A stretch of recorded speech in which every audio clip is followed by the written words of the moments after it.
Hola, gracias por visitar mi canal. En este video quiero enseñarte cómo puedes agregar o cambiar la foto de perfil de tu cuenta de Gmail. Es sumamente fácil.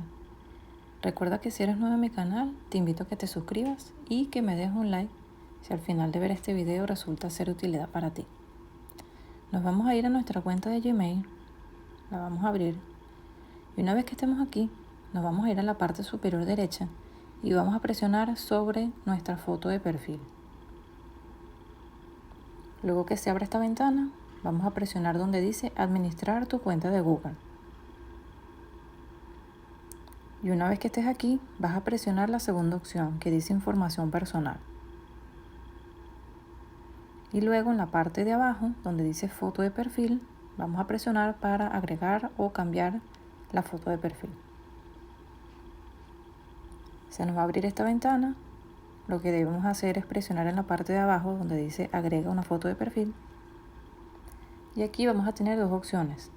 Tenemos ilustraciones y tenemos la oportunidad de, donde dice fotos del dispositivo, agregar una foto que tengamos en nuestro teléfono. En mi caso voy a utilizar una ilustración. Hay varias opciones, así que vamos a tomar cualquiera de estas.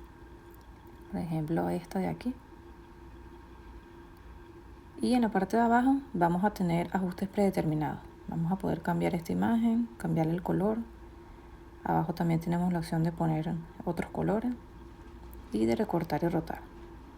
Entonces vamos a suponer que yo quiero esta foto así como está. Presiono donde dice siguiente.